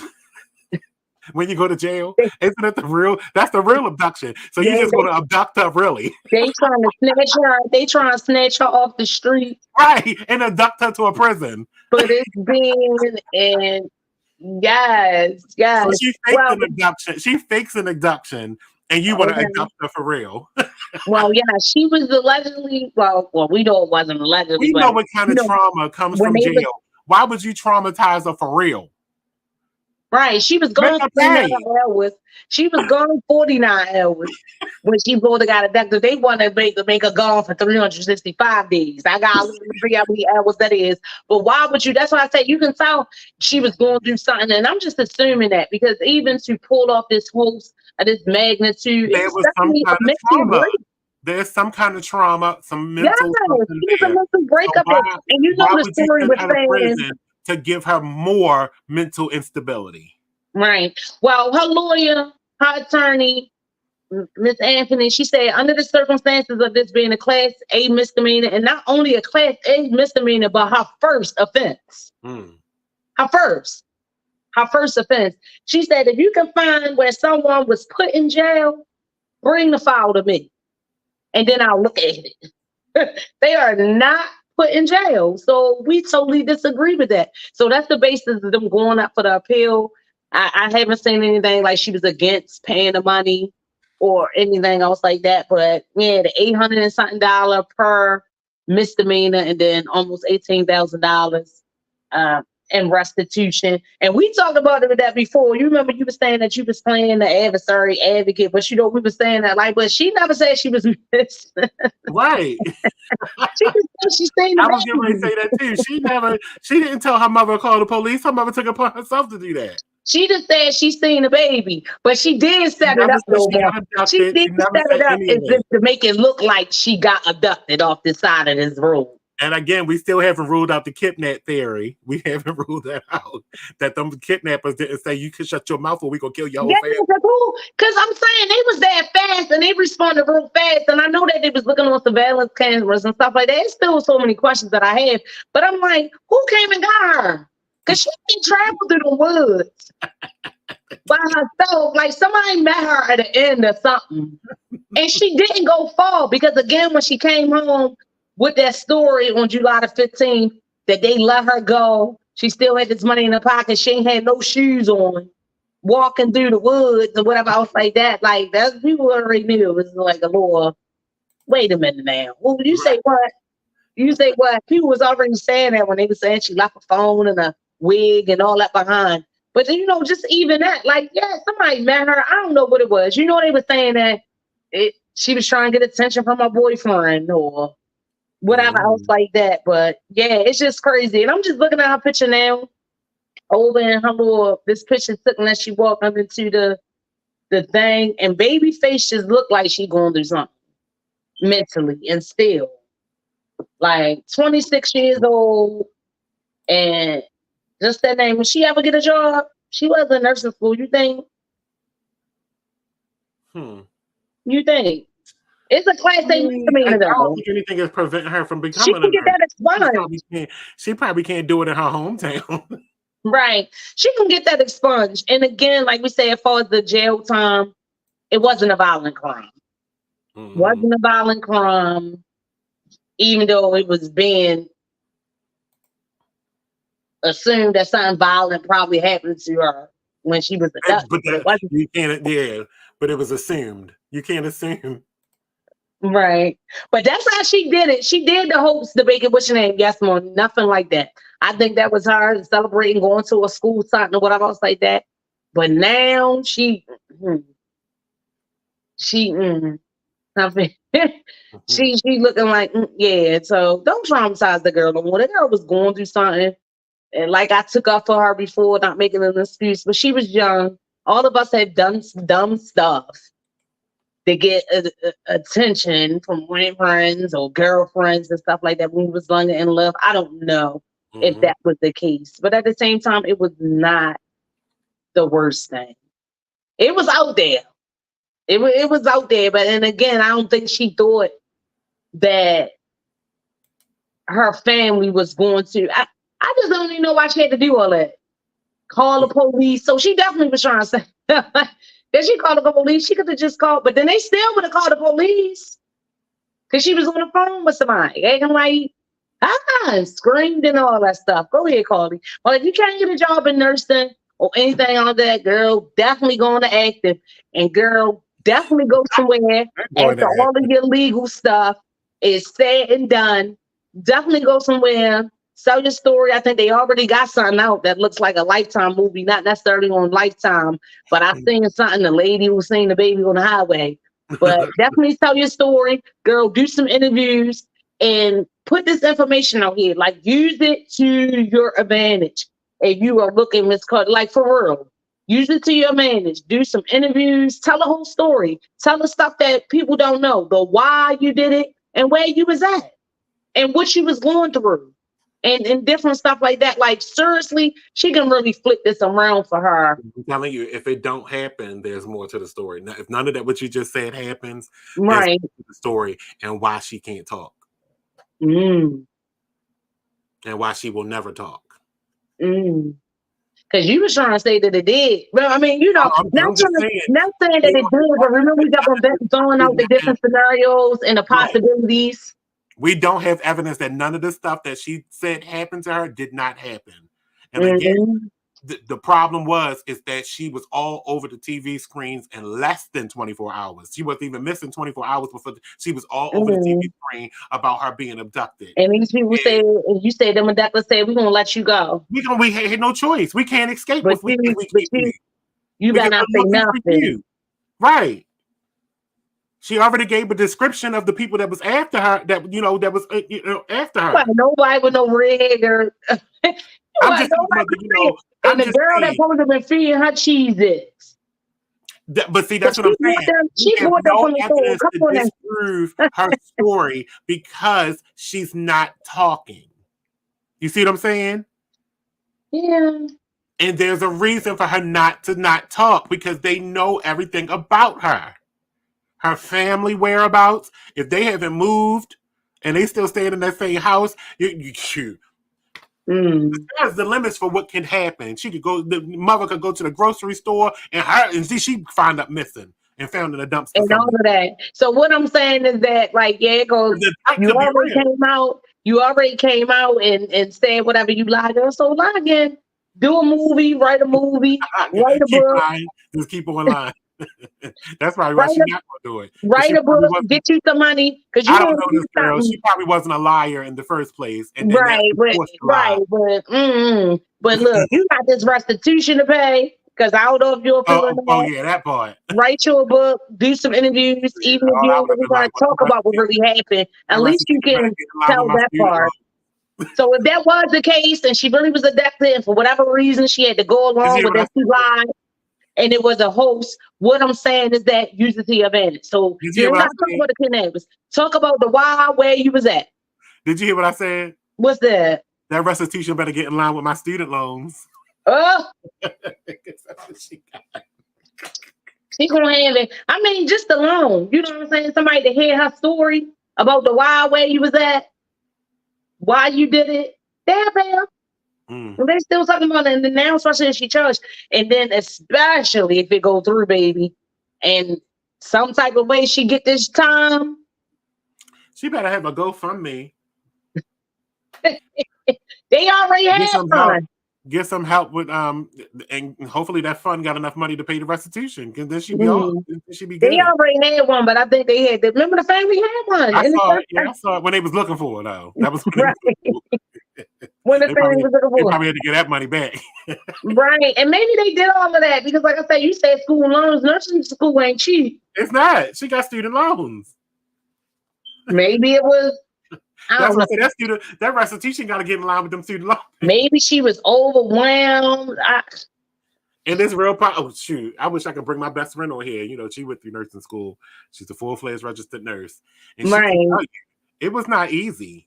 It was Right, not that's easy. what I'm saying. Her being young, 26 years old, it could have been a whole bunch of stuff. I Of think course, she people actually put it would say out she went through some that mental it was about the instability. boyfriend, but I actually think my best friend would actually say, and I'm just speaking for her right now, but if she was here, I think she would actually say she probably did went through some mental instability through the course of nursing school.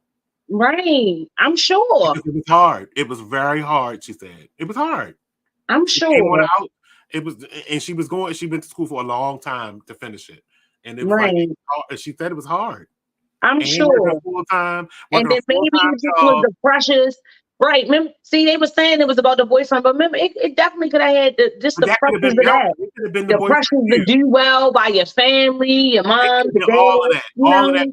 mountain. The boyfriend could have been an issue. The family could have been an issue. Her working a full-time job could have been an issue. And trying to complete nursing school. That's a lot on one person. Right. And it only happens to the poor. Right. Because no one, anybody above that don't have to suffer that because they just go to school. They don't have to work. They go to school. They complete their 4-year degree and come out and get a job. No, not for us. Not for us, our skin folk. We got to work and go to school and get the student loans. Then we got to worry about paying all that stuff back. And then we got to try to create a relationship. And then scramble to get employment because they want you to have. And then scramble to get employment. All that stuff is mounting. Because they want you to have experience, and you're like, I just got out of school all these years. Shoot, for one thing, for sure, she definitely damn famous now. That's why I say, you gotta do a movie, do an interview, Carly. Yeah, work the same. Do the Carly Russell story. That's what I say. She probably not going to be able to get employed anywhere for a while as far as employment is concerned, but she better work this public relations. Yeah. You better work it, girl. Get that money. Right. I'm sure, like I said, good morning. What we was just talking about, Good Morning America, Jada Pinkett Smith on Today. Somebody will pay her for an interview. Yes. Get it. And what I'm saying, and when I say you better get paid for this interview, I'm talking about you better get enough money to pay the restitution and to pay your student loans off. So I'm talking when somebody asks you for that interview, you better be talking about 50 grand or more. Or more. Or more. She definitely can get it. Your life up financially. She definitely can get it. So I'll come back. I'll give y'all update on that to see what's going on about this appeal, if it was a granted or, whatever they're going to look. But again, it doesn't look like they were against paying the fines for the misdemeanors or the restitution. But the lawyer was like, jail time, not having it. And I don't blame him. One last thing that I want to bring up that was like a what and a what for me. Because, guess what? People be in these government. We talk about Trump all the time. I ain't even really trying to talk about in this show. Y'all see what's going on. Yes, 91 counts, all these indictments. They still trying to get him on the ballot and all that other stuff. But guess what? There's a whole bunch of various judges overseeing all that other stuff. But I'm making a mention of Trump, not exactly to talk about Trump, but to talk about a judge in Oklahoma. This judge, 50 years old, Tracy Soderstrom. Yes, Tracy Soderstrom in Oklahoma. A petition by the Chief of Justice of Oklahoma, John Kane, has actually been just released. I think this was on Wednesday to recommend her removal. And they want to recommend her removal because it's not funny, but it is. It's not funny though, because again, when people get put in these positions, you expect them to have a certain conduct, a certain ethnic behind them or whatever. But what they are alleging that the judge did was had an exchange of over 500 inappropriate text messages to a bailiff while she was overseeing a murder trial. Yeah, she just got elected into her seat in November of 2022, and her term was to go through January 2027. But now the Chief of Justice there is calling for her removal. Basically, they are saying she was sending all types of messages during this trial. And it was a trial where she was overseeing a murder for a guy that had supposedly beat his girlfriend's 2-year-old to death. So let me just give you an example of some of the texts that they were saying that the judge was sending out. And this happened, I think it happened back in June. Yes, this was a case that she was overseeing in June of this year. Some controversy started. I guess they started looking into it because, like, in July, I don't know from like the records or how they televised or whatever. People had questions and were saying like that she was strolling through her phone a lot, or they noticed her strolling through her phone a lot during the trial. So it was discovered. Yeah, that was back. The trial was in June. They started having questions in July, like Miss Judge was on her phone a whole bunch during this murder trial, which was real serious. But it came out this Wednesday that she was on that phone, and the majority of what she was doing was sending these inappropriate text messages to the bailiff. So to give y'all examples, like I was getting to, she made a comment about one of the officers who took the stand. She said, he's pretty. I can look at him all day. Now, they didn't mention the name of the bailiff or anything else like that, because I guess as they were looking at it and wondering why she was on her phone, I don't know how they got the information that she was even texting the bailiff, or like the bailiff came forward, or what happened or what occurred. But she also made comments about the district attorney, Adam Pantler. And why I say it's funny, not that what she did, but the stuff that she was saying, right? And I'm like, wait a minute, she's 50 years old. She's a judge, girl. You just got in there doing a murder trial, something so detrimental, someone on trial for beating a 2-year-old baby to death. Like, come on, Judge. She said about the district attorney and Adam Patton. She said, why does he have baby hands? They are so weird looking. She also sent a text about a juror saying, definitely wearing a wig. So it was stuff like that for us, what they were saying, like it was inappropriate. And of course, she was trying to entertain our damn self. She was, but you supposed to be paying attention to the trial. But she was bored. She was bored. and to send over 500 texts to this bailiff, and this bailiff was, keeping a straight face, and her keeping a straight face, because they ain't say she was laughing or anything. They just noticed she was strolling through her phone. So she was text messages didn't have anything to do with the case. Right. But how many meetings, Monty? I don't know. I've been to meetings. I ain't no judge. Not at that statement or whatever. But I have been in meetings. I told y'all a little bit about my history and my career advocacy and stuff. I have been in court sometimes, have been in very important meetings, and been bored. And there been things we had to say, and me and my colleagues, we text. Mm-hmm. And we talking about a whole bunch of stuff. But that's not an excuse the judge conduct. Because Judge, you supposed to be paying attention to the trial. You just got in there in November 2022. You supposed to be doing a 5 year. She was paying attention. She was paying attention very well. She knew details of people that were there. That she was talking about. She was. The district attorney had baby hands. She was very attentive. She was critiquing everybody else. She talked about the district attorney hands.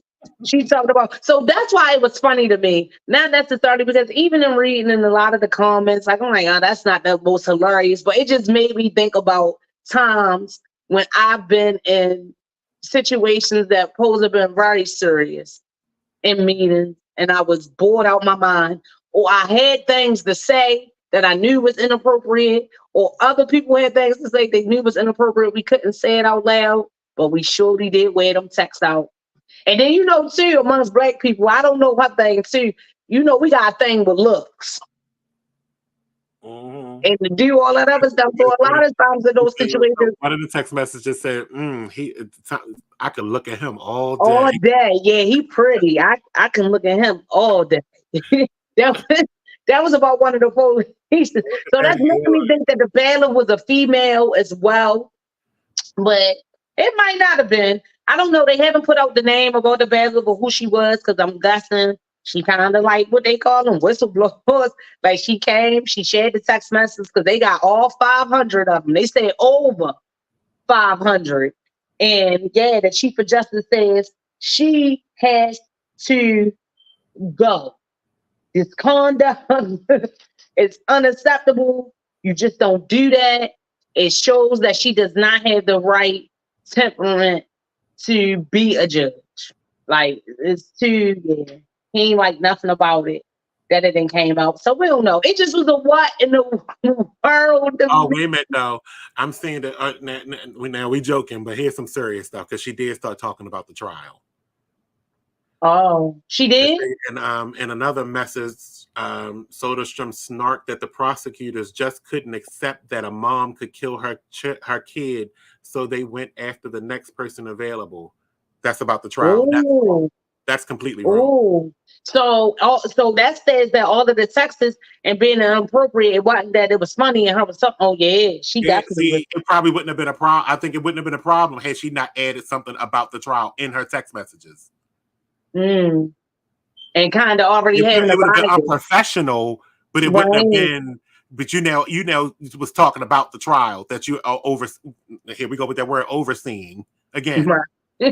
This is something that you are actually supposed to be overseeing. She's not. I mean, she's a judge in name only because there's a jury. Right. But she's supposed to be overseeing and making sure procedure is being done. Right. True that. But I don't think that they supposed to be on their phones. And then again, if she was also making statements like that, she can use it kind of puts you in the mind frame that she already had like some type of judgment because she basically was saying, "Oh, the mama did it, and then the boyfriend," or so. Mm-hmm. I don't know. It wasn't that she was using her phone because she can use all the tools at her disposal as the judge. It was the fact that she. Now I'm really seeing that it's the fact that she was talking about the case in her text messages. That's the major problem. Yeah. Not that she was even talking about the people in the courtroom, because that's just banter. It's the case that's the problem. Now you done brought up the mom could kill her kid. That you talking about the case. That's direct interference in that case. Right. And just overall, I think they offended, well, the Chief of Justice anyway, and some of his comments. Well, yeah, he's talking procedural. That's what the Chief Justice. Yeah, her conduct just demonstrates gross neglect. They say it's just gross misconduct. Like you don't do that sitting on there as a judge. And this was her first murder trial. This was her first murder trial that she was in. So I guess they wanted to take it more serious and be more professional. What's the word? It's malfeasance. It's wrongdoing. Right. Well, she's suspended, but she's suspended with pay. So I'll give y'all an update on that. Judge, you can't take a judge's pay from them because she's an elected official. Right. So I'll be giving y'all an update on that. Yes, I definitely am. I'm gonna see what happens if they gonna send her about her seat for these comments. I believe so, but we gonna see. Because y'all know how I come through. If it's your news, I'm gonna give it our booze. My time is up, baby, and I'm telling you, time flies. It always does when you're having a good time and when you're talking. But I'll be back next week, Thursday at 7, God willing, and God's way. I'll be here. Y'all know what it is. Y'all know what it gives. It's more to life than dying. So, yep, you better live. God loves you. God bless you. I'm the goddess Chaz Rowe, the Empress, Lady Cake Mix. Come back next week and get your fix. Because, I'm going to be all up in the mix. It has to be exposed. Let's go. See y'all next week.